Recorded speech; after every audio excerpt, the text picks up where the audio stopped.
sahabat Henry Liu dimanapun kalian berada, apa kabar? Saya percaya kabar saudara sekalian semuanya baik-baik saja. Oke, pada hari ini saya ada satu sahabat yang begitu luar biasa, seorang anak Tuhan yang sangat diberkati Tuhan. Pada hari ini saya rindu mengajak teman saya ini untuk kesaksian bagi saudara untuk kemuliaan Tuhan. Oke. Saya akan undang teman saya, Cik Santi, silakan untuk bersaksi kemuliaan Tuhan. Ya, silakan Cik. Shalom, sahabat Henry Liu dimanapun kalian berada. Perkenalkan, saya Santi. Saya mau menyaksikan segala kebaikan Tuhan di dalam hidup saya. Banyak Tuhan membuat mukjizat ya di dalam hidup saya, yang dari kecil tuh saya merasa seorang anak yang tidak diinginkan oleh orang tua saya gitu. Saya dibesarkan bukan oleh orang tua kandung saya. Saat itu waktu saya lahir, kedua orang tua saya bercerai. Saya masih bayi, saya masih butuh ASI, tapi saya tidak mendapatkan semua itu dari orang tua saya. Bertahun-tahun saya mengalami yang orang Kristen bilang itu namanya kepahitan. Tadinya saya nggak begitu berpikir ya, nggak begitu terlalu bagaimana, tetapi di dalam saya menjalani hari-hari saya, di saat saya mengalami pertumbuhan, banyak hal yang membuat saya tidak nyaman gitu. Dari kecil saya tidak mendapatkan kasih sayang orang tua. Saya dibesarkan oleh papa saya, punya acek ya, punya kokoh. Di situ saya tidak mendapatkan kasih sayang, yang ada kekerasan gitu loh. Perjalanan hidup saya tuh saya merasa masa muda saya tidak mengalami seperti yang orang-orang lain rasakan gitu. Indahnya pertemanan, sekolah, apapun itu yang orang bilang masa muda tuh enak banget gitu, happy banget gitu. Sampai saatnya saya menikah, saya terus tidak bisa melupakan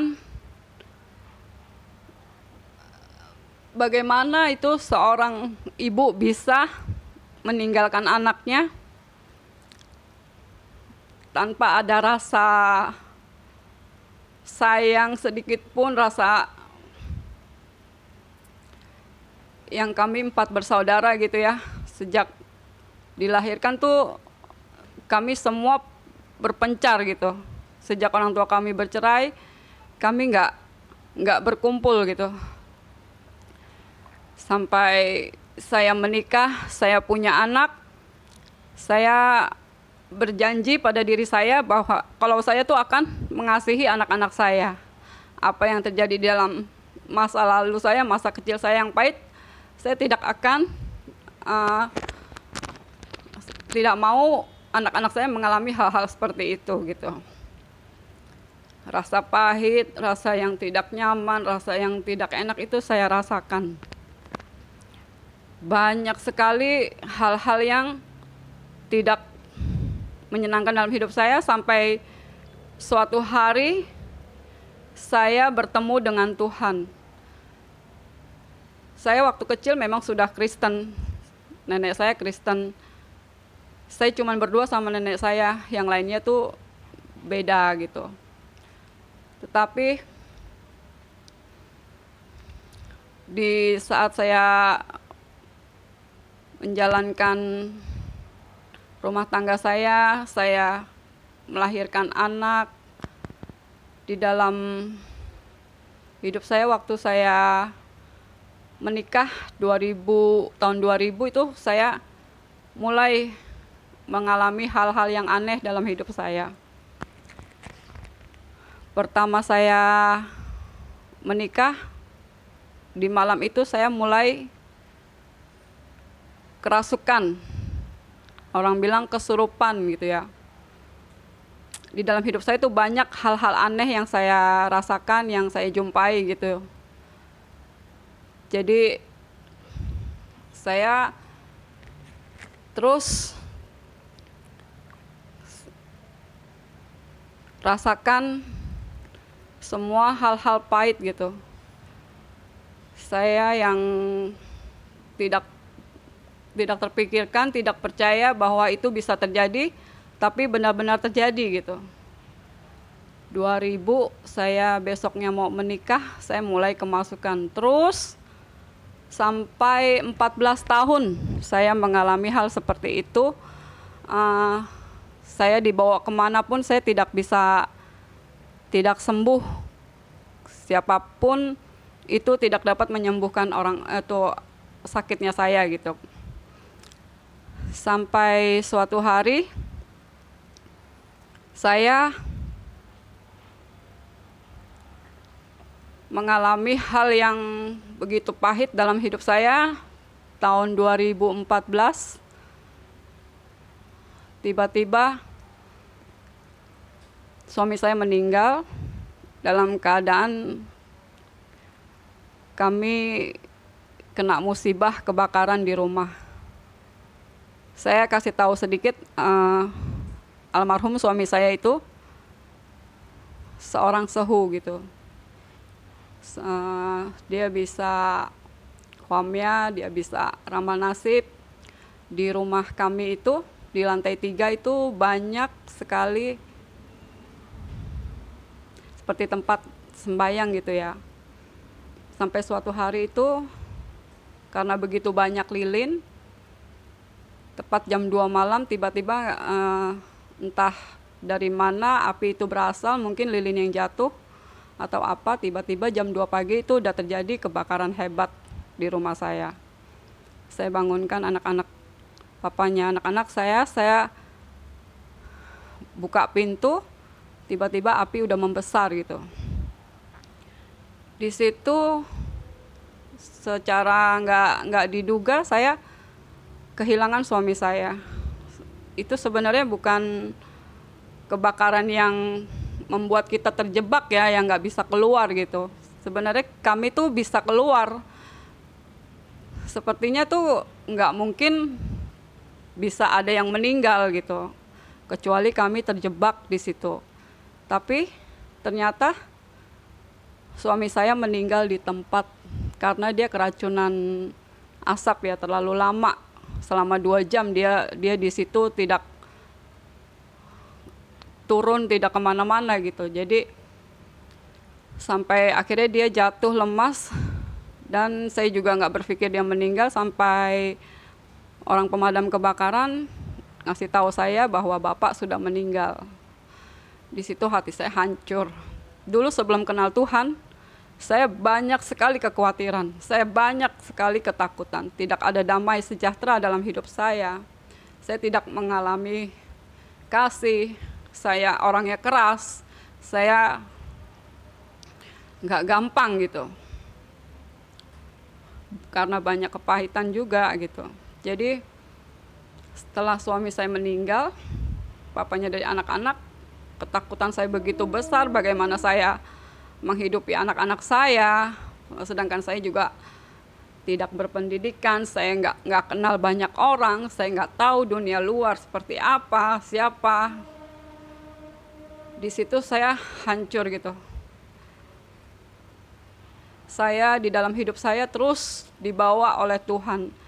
Sampai suatu hari 2017 Tuhan bekerja. Tuhan menarik saya. Saya dipertemukan dalam satu komunitas yang tadinya saya sakit, saya hampir mati. saya banyak ditipu orang, saya banyak dimakan orang, saya hampir gila, saya mengalami banyak hal-hal pahit dalam hidup saya. Sampai satu hari Tuhan kirim. Waktu itu saya kemasukan sangat parah yang hampir membunuh saya gitu. Saat itu ada mami komsel yang karena waktu itu saya sakit terus-terusan, nggak sadarkan diri, nggak ingat orang, anak-anak saya pun sudah sangat takut sama saya, dia nggak berani tidur sama saya, nggak berani dekat saya. Saudara saya, teman-teman saya melihat saya dan berkata, yuk berobat ke sini, ke sana gitu. Saya cuma bisa ikut gitu. Apa kata mereka, saya ikut gitu. Sampai suatu hari saya mau ke satu tempat orang pintar. Di situ hampir saya jalan, saya hampir mandi gitu, yang namanya mandi kembang gitu atau apa gitu. Itu saya akan lakukan jam 9 malam itu. Tapi hamba Tuhan itu datang, melalui II saya bertanya sama saya, San mau nggak dikenalin sama mami komsel saya. Saya cuma bilang iya boleh, nggak apa-apa gitu. Sampai suatu hari kami dipertemukan dan di situ roh jahat itu mulai bekerja. Dia begitu marah melihat mami komsel saya dan terjadilah hal-hal yang di luar dugaan gitu loh, seperti berantem atau apa gitu, sampai saya sendiri pun merasa sangat lelah, sangat capek karena badan saya terus dirasuki gitu. Dari situ saya bersyukur Tuhan kirim hambanya untuk terus memantau saya, terus memperhatikan saya, membimbing saya. Saya cuma diminta suruh ikut komsel. Saya ikut komsel, saya terus didoakan, saya terus di situ terus terjadi peperangan, di situ terus terjadi hal-hal yang tidak diinginkan ya, sampai suatu hari karena kedahsyatan saya ya dalam kerasukan itu, sampai tetangga sekitarnya itu merasa terganggu gitu. Dan rumah itu tidak boleh diadakan komsel lagi.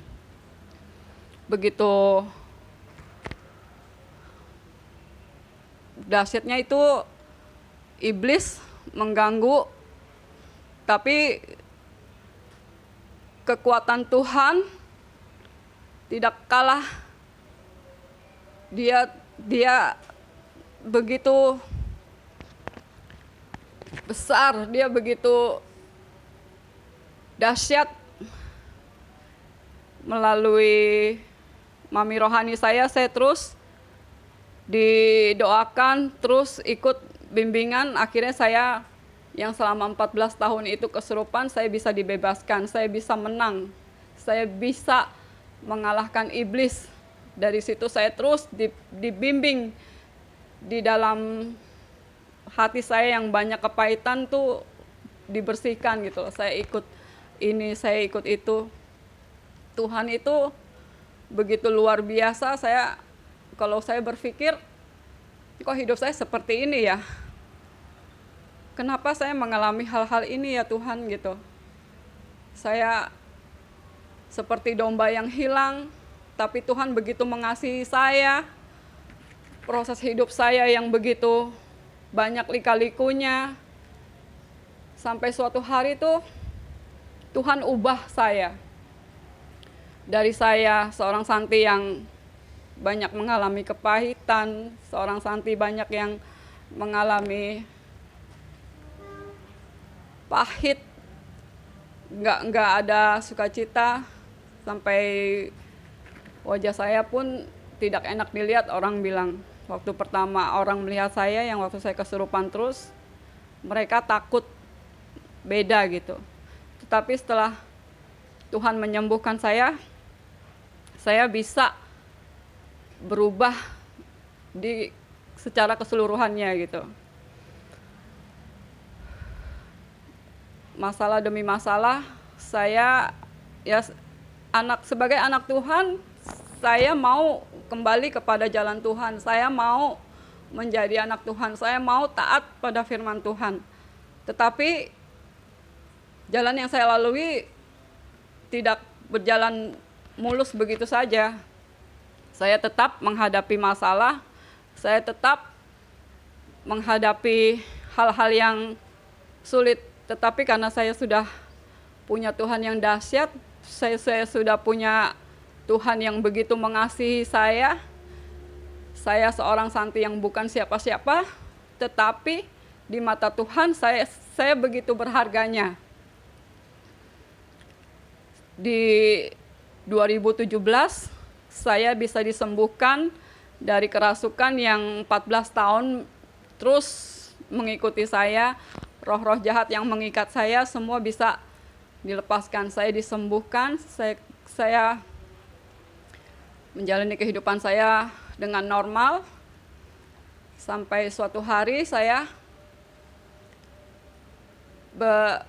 bersama anak-anak saya yang tadinya satu hal kami tidak bisa bersama. Di 2021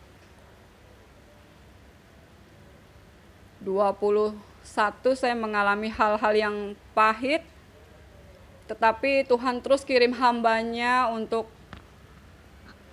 membimbing saya. Saya merasakan begitu besar kebaikan Tuhan dalam hidup saya. Saya secara tidak terpikirkan saya bisa dipertemukan dengan si A, si B, si C. Jadi tangan Tuhan tuh tidak kurang panjang gitu. Dia terus menerus menolong saya, membantu saya, menyelamatkan saya. Jadi hal-hal yang tidak saya pikirkan saya bisa dapat gitu. Saya terpisah dari anak saya selama 4 tahun, akhirnya saya bisa kembali bersama. Dan begitu besar perkara yang Tuhan buat ke saya, sampai saya tuh berpikir begitu aneh gitu. Di 2021, di bulan Agustus, di bulan Juni saya bisa berkumpul dengan anak-anak saya, dengan keluarga saya, dan saya percaya itu semua kasih Tuhan dalam hidup saya yang begitu besar. Saya bisa bertemu dengan komunitas ini, komunitas itu, semuanya untuk kebaikan saya. Tuhan menyelamatkan saya karena saya berharga di mata Tuhan. Suatu hari di tahun 2020 ini, yang Tuhan lakukan di dalam kehidupan saya yang lebih dahsyat lagi, saya sejak meninggalnya almarhum dari suami saya tuh saya berjuang sendiri. Saya mencari nafkah sendiri, saya membesarkan anak sendiri, semua biaya hidup saya berusaha, saya bisa dapatkan dengan saya bekerja. Waktu dulu saya meninggal suami, saya ikut asuransi. Dari situ saya berpikir setelah saya nggak dimakan orang, saya nggak bisa berpikir lagi dengan baik, saya nggak bisa lagi ketemu orang. Akhirnya saya berhenti dari asuransi dan saya doa puasa sama Tuhan. Saya minta Tuhan buka jalan untuk saya bisa membesarkan anak-anak saya yang waktu itu meninggal papanya. Anak saya yang besar SMP, mau masuk SMP, yang kecil, yang besar mau masuk SMA. Di situ saya berdoa, bergumul sama Tuhan, dan lagi-lagi Tuhan tuh buka jalan. Saya bisa ketemu seorang, saya bisa berjualan di LTC. Sampai saat ini saya yang dari counter, saya bisa buka toko. Yang luar biasa dahsyatnya Tuhan lakukan di dalam hidup saya di 2020 ini, banyak sekali hal-hal yang begitu dahsyat dalam hidup saya. Saya bisa buka toko, saya bisa punya toko, saya bisa kompak bersama anak-anak saya bisa berbahagia, bisa happy, bisa ada damai sejahtera setiap hari di dalam hati saya. Saya begitu bersyukurnya sama Tuhan. Firman Tuhan terjadi dalam hidup saya di dalam Yesaya 55 ayat 8 dan ayat 9. Saya ajak saudara juga untuk bisa membuka ayat ini ya, supaya saudara-saudara sekalian juga bisa merasakan besarnya kasih Tuhan di dalam hidup kita gitu. Di dalam Yesaya ayat 55 pasalnya 8 dan 9. Sebab rancanganku bukanlah rancanganmu dan jalanmu bukanlah jalanku. Demikianlah firman Tuhan, seperti tingginya langit dari bumi, demikianlah tingginya jalanku dari jalanmu dan rancanganku dari rancanganmu. Apa yang kita pikirkan di dalam kehidupan kita tuh tidak bisa kita lampaui gitu. Jadi kita berpikir ini, tapi kalau Tuhan berkata tidak, bukan itu gitu. Jadi kita berserah kepada Tuhan, kita percaya kepada Tuhan, dan sepenuhnya kita menyerahkan hidup kita semuanya kepada Tuhan, dan otomatis Tuhan tuh akan bekerja dalam hidup kita. Dia menyusun semuanya dengan baik buat kehidupan kita gitu. Jadi saya sangat bersyukur sekali. Saya harap kesaksian saya ini bisa bermanfaat buat saudara-saudara sekalian. Begitu besar kasih Tuhan di dalam hidup kita, yang kita sendiri merasa kadang-kadang tuh nggak layak, tapi di hadapan Tuhan tuh kita layak gitu loh. Di hadapan manusia kita tidak berharga, di hadapan manusia kita bukan siapa-siapa, bukan apa-apa, dan sering dipandang rendah gitu loh. Tetapi di mata Tuhan kita semua tuh berharga, dan Tuhan itu begitu mengasihi kita. Jadi setiap kita tuh layak mendapatkan kasih Tuhan. Kiranya kesaksian saya ini bisa berarti bisa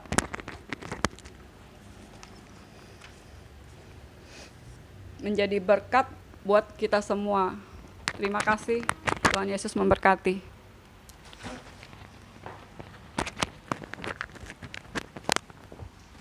Halo, shalom semuanya, luar biasa.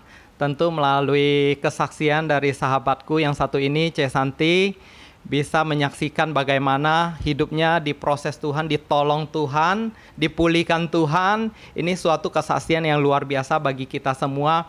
Hanya Yesus Kristus yang sanggup melakukan hal ini, saudaraku. Bagi saudara, percayalah kepada Tuhan.